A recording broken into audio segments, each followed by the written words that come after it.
كله ولو كره المشركون. سبحان اللہ.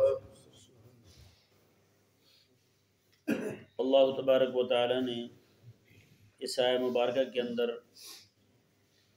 غلبہ دین کے متعلق بیان فرمایا.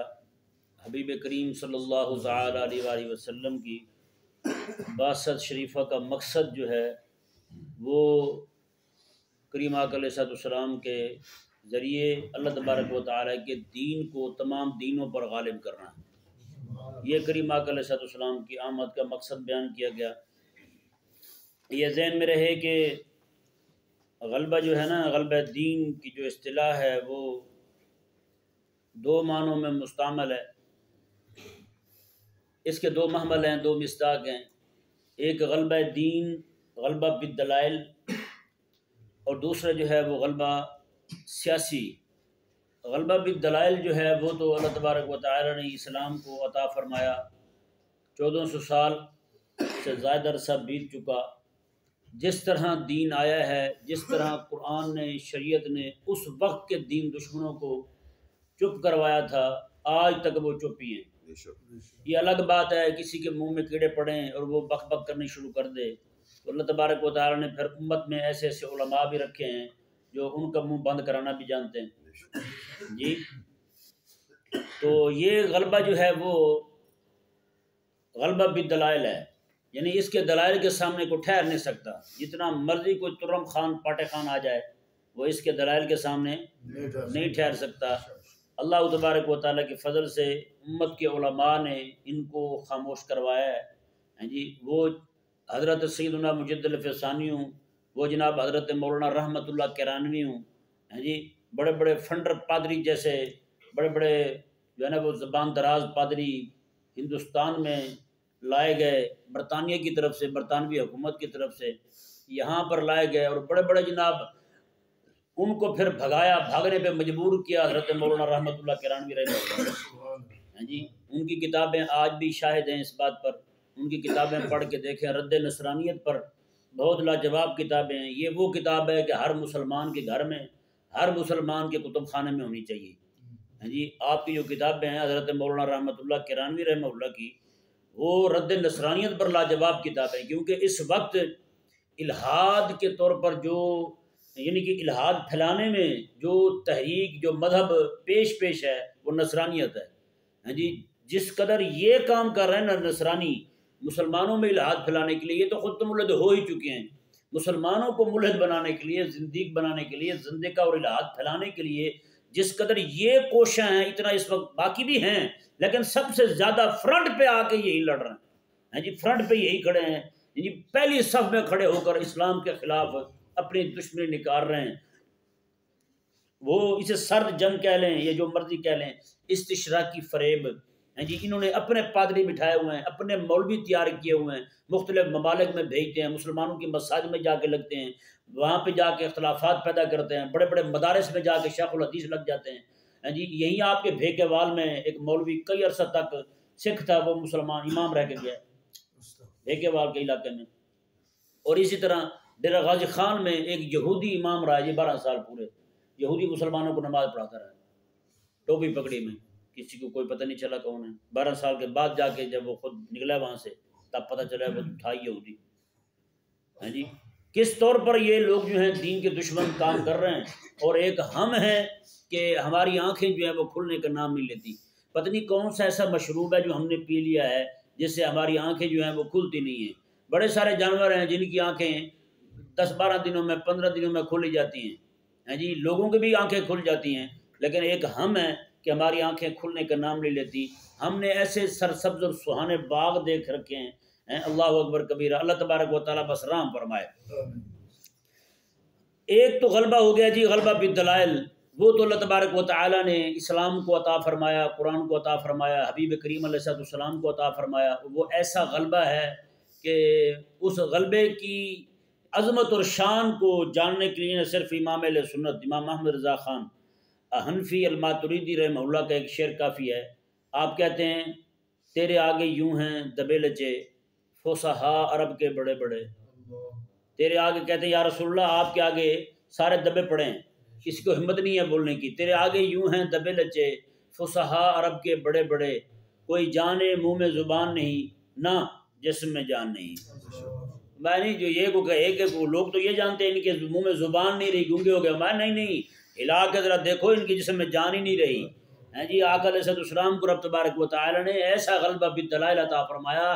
وہ آج بھی اسی کے حوالے سے میرے آقا علیہ السلام نے فرمایا میں جو دین لے کر آیا ہوں اس کا دن بھی دن ہے رات بھی دن ہے.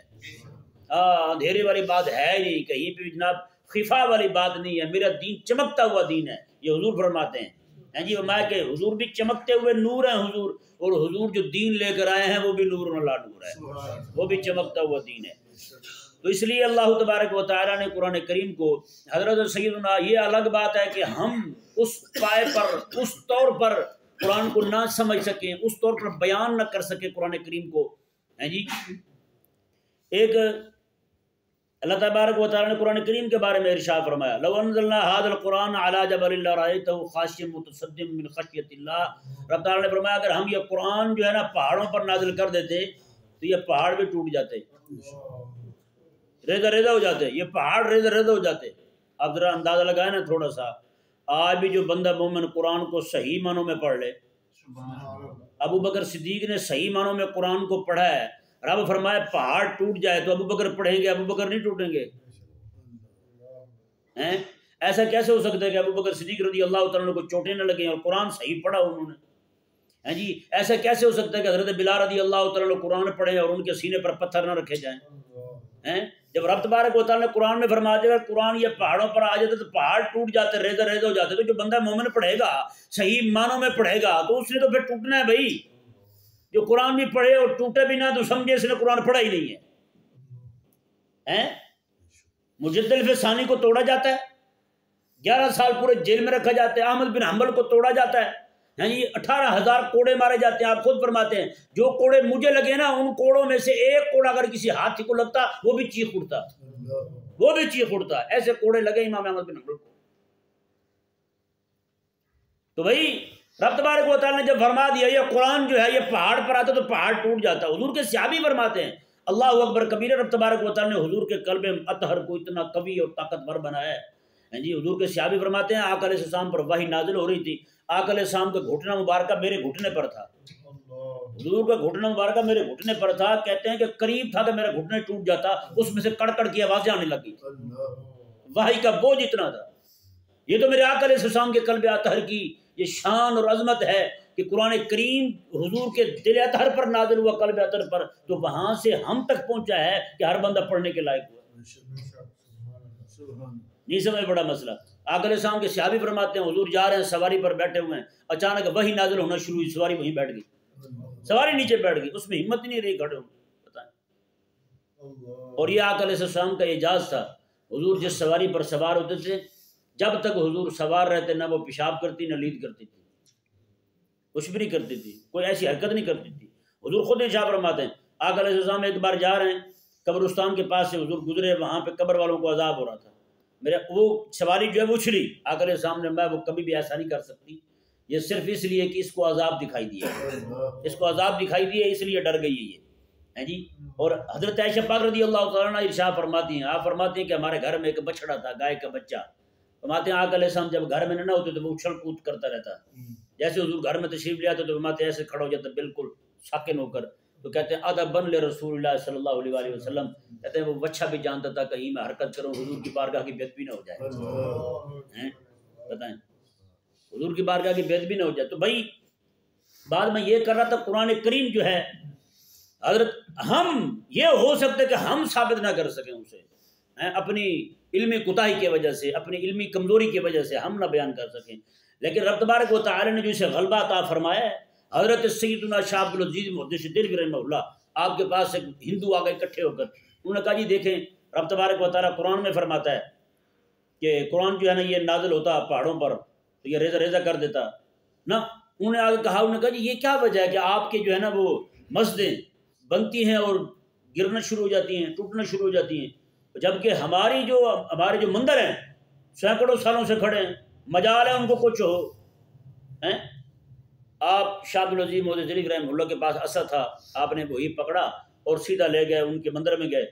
آپ نے یہ آیت مبارکہ پڑھی لو انزلنا ھذا القرآن علی جبل لرأیتہ، جس کی طرف اسے سے اشارہ کرتے اسی وقت نیچے آ گرتی. بت کو اشارہ کر رہے ہیں وہ نیچے آ رہا ہے، دیواروں کو اشارہ کر رہے ہیں وہ نیچے آ رہے ہیں، انہوں نے پاؤں پکڑ لیا. یہ کیا کر رہے ہیں؟ اب میں پاگل کی بچوں تمہیں کیا پتا.